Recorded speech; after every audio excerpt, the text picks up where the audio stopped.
Hey everyone, it's Rabbit, and it is the most wonderful time of the year. And no, I do not mean Christmas, so you can stop playing your Christmas music already. I have a friend who's been playing it since September.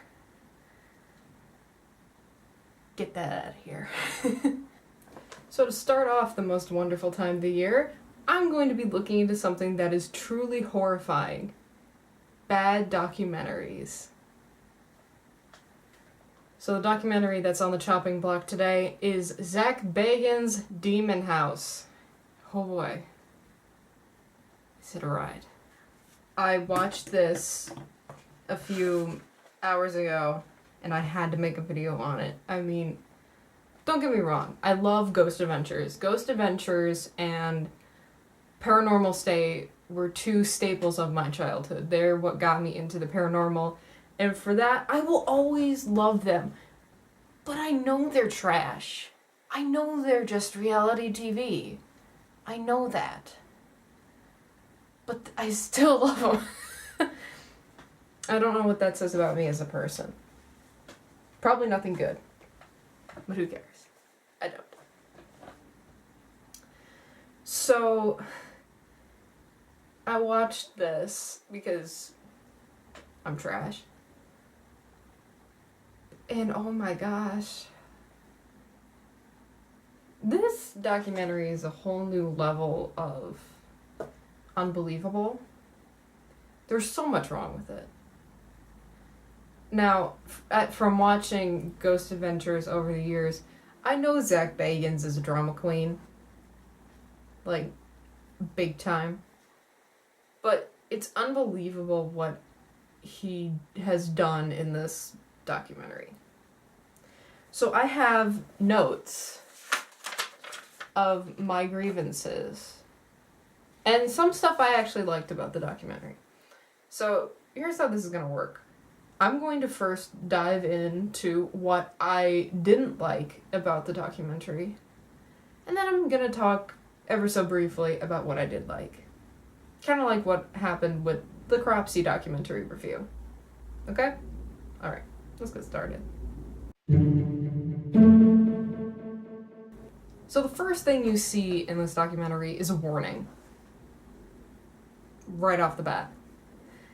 It says, basically the gist of it is, demons can affect a person, place, or can affect you through electronics, which I find doubtful. And says that if you watch this, you will be cursed. What? I don't think he understands how possession works. Maybe I don't understand how possession works, but I don't think it works like that. Why would a demon want to exert energy transferring itself from a place that A, doesn't even exist anymore? He tore down the house. And B, would bother with me sitting on my couch eating Arby's. I don't get that. Why would a powerful demon bother itself with me? That's my first grievance. Now, I'm just now looking through my list, and the voice that's heard when he's watching through the original footage of the family that lived there, which made this house famous, the voice that's heard when the police are going through and the Child Protective Services or whatever it is are going through, yeah, that voice could easily have been just somebody taking a picture on their iPhone. It literally sounds like a camera noise. Not a voice, just a camera noise. And that really irked me because as somebody who does believe in the paranormal, and I do believe there are ghosts and demons, it makes me upset when people try and pass off these things that can be easily explained as the paranormal, because it takes away from the credibility of not only the person, but the fact that these things exist. And that just made me a little upset. Oh, the thing that made me really upset, that made me actually start taking notes and and made me want to do a video on this, is the way he talks about Mika, which is a previous resident of the house, her daughter Erica, who tried to commit suicide. For him to say that her wanting to commit suicide was caused by going into the house is irresponsible. He doesn't know what's going on in her life.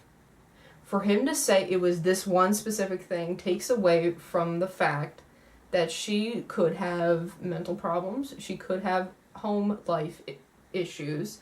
You don't know. So for you to say that is totally irresponsible. Shame. Shame upon you, Zach. How could you? Oh, something that actually made me laugh during this was when he's monologuing and he's walking away from the camera and you just see this big "Hell is real" sign. And I literally burst out laughing because I couldn't believe he actually put that in there. It is so dramatic and oh my gosh, look, it's a sign. Give me a break. This is Indiana. Those signs are everywhere. Trust me. I've been there. It's nothing special.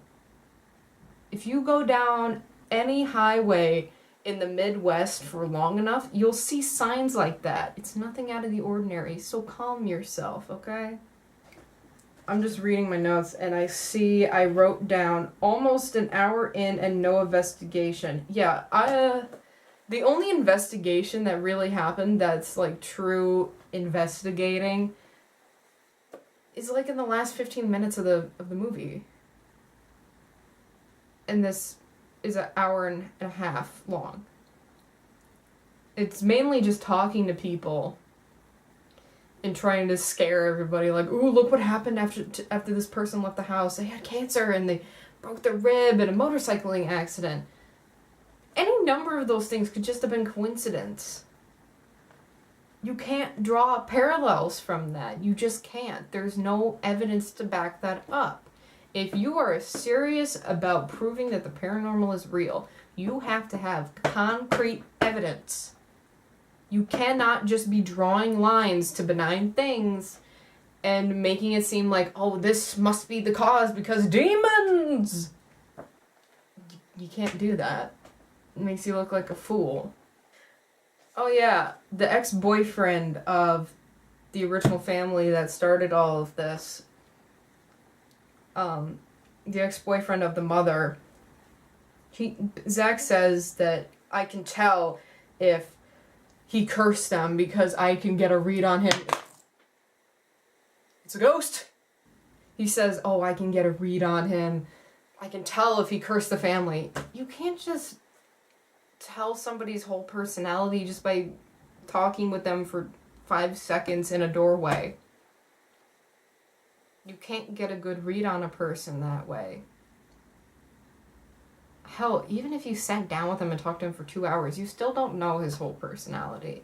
So again, it's BS. Oh, a lot of the aggressiveness that I saw from Zach, like when he lunges at the doctor, what's his name? Dr. Taft? Dr. Taft? I think it's Taft. It seems fake because this camera is squarely on him. Now I understand that there's only like 2 cameras and, you know, of course the camera's gonna be on him, he's the main person. But I find it interesting that they didn't also show security camera footage of that scene. Now they may have thought it was just unnecessary, but to me that looks like they had to redo that scene. Because it's fake.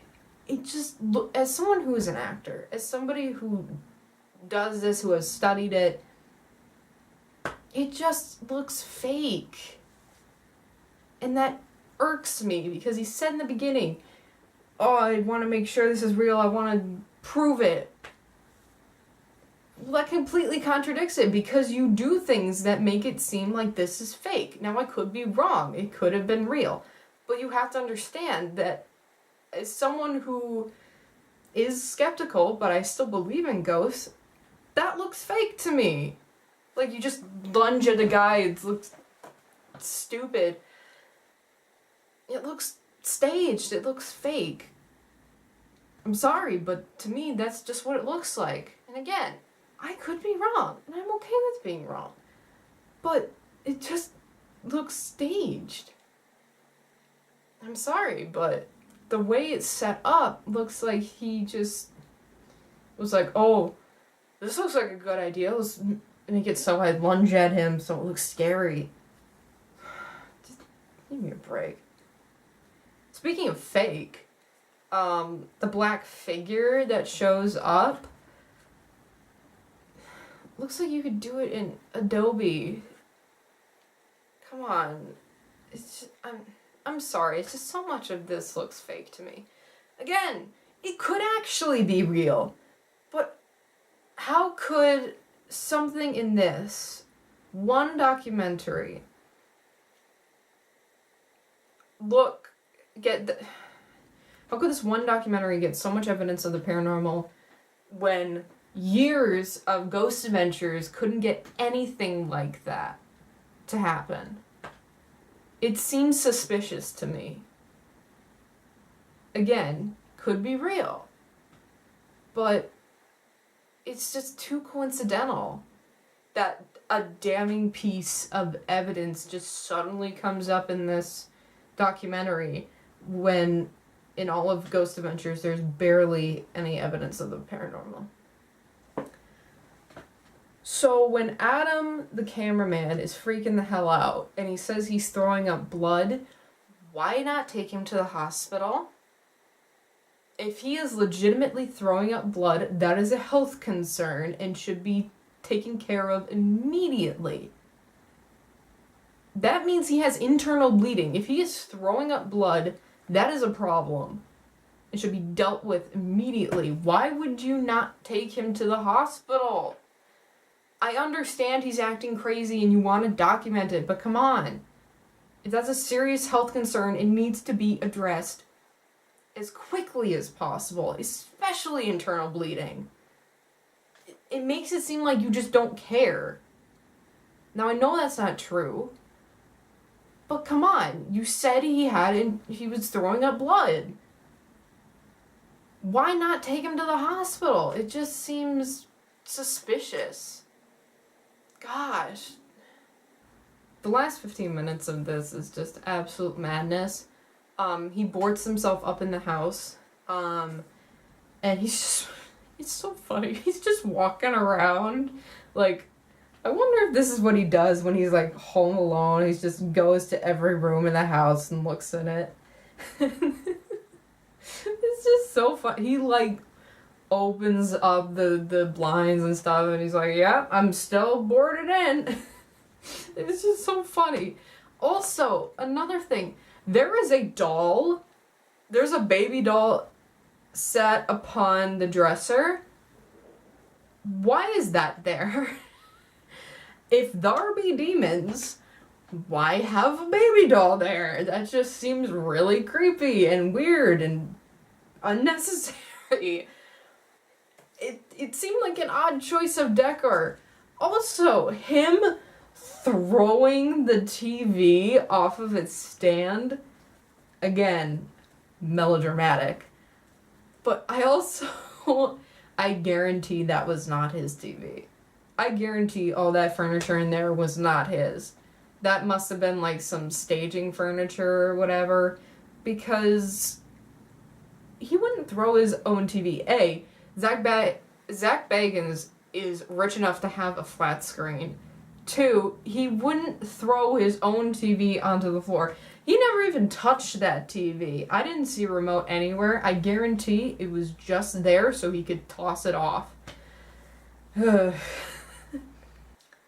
Oh, and how convenient it is that the camera that he is holding unfocuses a few seconds before that black figure comes across the doorway. Ooh boy, how perfect, how convenient that is. That exactly when the thing that we have been looking for happens, we don't see it clearly. Oh no! Now, granted, could have been a problem with the camera. Hell, this camera focuses and unfocuses weirdly all the time. So, I can't blame him for that. But, oh my gosh. This documentary was a trip.